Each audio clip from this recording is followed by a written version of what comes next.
MS Dhoni இந்திய டீமுக்கு வர்றதுக்கு முன்னாடி விக்கெட் கீப்பரா உள்ள வந்தவர் தான் தினேஷ் கார்த்திக். ஆனா லாங் ஏரை வச்சுக்கிட்டு புயல் மாதிரி வந்த தோனி தன்னுடைய அதிரடியான பேட்டிங், வித்தியாசமான கீப்பிங், கிளாசிக்கான கேப்டன்சியால இந்திய டீம்ல நிரந்தர தூணா நின்னுட்டாரு. இதனால டிகேவுடைய திறமைக்காக திறந்து வச்சிருந்த அத்தனை கதவுகளும் ஒவ்வொன்றும் அடைஞ்சு போச்சு. தோனியால தான் டிகேவோட கெரியரே காலி ஆச்சுன்னு நிறைய பேர் விமர்சனம் எழுதிட்டாங்க. தோனி கிரிக்கெட் உலகத்துல சம்பாதிச்ச 100% புகழ்ல 1% புகழ தான் பக்கம் திருப்ப கிட்டத்தட்ட 14 வருஷம் காத்துக்கிட்டு இருந்தாரு. வெல்கம் டு 100 டேஸ்ல 100 கிரிக்கெட் டைரிஸ். டே 13ல நம்ம பார்க்க போறது பங்களாதேஷ் என்ற பாம்பை தினேஷ் கார்த்திக் மகுடி ஊதி அடக்கின கதை. பங்களாதேஷ் ஃபர்ஸ்ட் பேட்டிங் விளையாடி இந்தியாவுக்காக டார்கெட்டா 167 செட் பண்றாங்க. ஆரம்பத்துல ரோஹித் சர்மா வெளுவெளுன்னு வெளுக்கிறாரு. பங்களாதேஷோட ஃபேன்ஸ் எல்லாம் கல்லு தூக்கி போட்ட பாம்பு தலை தூக்காத மாதிரி சோகமா பாக்குறாங்க. தவான் 10 ரன்ல காலி, ரெய்னா டக் அவுட், ராகுல் கொஞ்ச நேரம் ரோஹித் சர்மாவுக்கு சப்போர்ட் பண்ணாரு. ஆனாலும் 24 ரன்ல அவரும் காலி. மனிஷ் பாண்டே உள்ள வரும்பொழுது 63 பாலுக்கு 84 அடிக்கணும். ரோஹித் சர்மா கூட ஆடும்போது 14 பாலுக்கு 7 ரன் மட்டும் தான் அடிச்சாரு.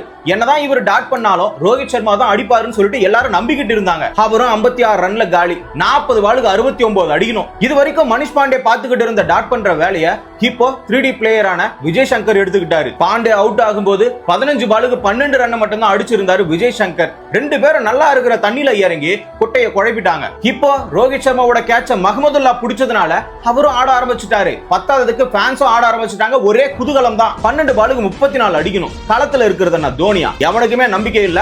அதான் பங்களாதேஷ்காரன் என்ஜாய் பண்ண ஆரம்பிச்சுட்டான். ருபல் வசைன் டிகேவுக்கு ஃபர்ஸ்ட் பால் யாக்கர் வீச ட்ரை பண்றாரு. ஆனா லோ ஃபுல் டாஸா மாறுது. டிகே உடனே 6 மாத்துறாரு.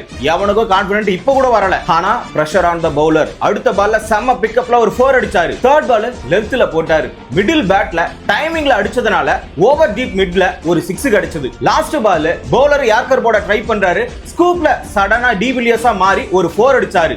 மொத்தமா 22 ரன் கிடைச்சது. இந்தியாவுக்கு கான்ஃபிடன்ட்டும் கிடைச்சது. இவ்ளோ மொமெண்ட் டிகே மாத்தியும் விஜய் சங்கர் அந்த பக்கமா போயிட்டு மறுபடியும் டாட் வைக்கிறாரு. தேர்ட் பால்ல டபுள் ஓடாம சிங்கிள் ஓடினாரு. அடுத்த பால 4 அடிச்சு அதுக்கு அடுத்த பால 6 அடிக்க ட்ரை பண்ணி பேட்ஸ்மேன் கிராஸ் ஆனதுனால டிகேவை ஆட வச்சதுதான் விஜய் சங்கர் பண்ண ஒரே நல்ல விஷயம். ஒரு பாலுக்கு 5 அடிக்கணும். சௌமியா பால போட தயாராகிட்டாரு. இந்தியாக்காரன் எல்லாம் என்ன நினைக்கிறான்? 4 அடிச்சு மேட்ச் எப்படியாச்சும் டிராப் பண்ணிடுவாருன்னு தான் நினைக்கிறாங்க.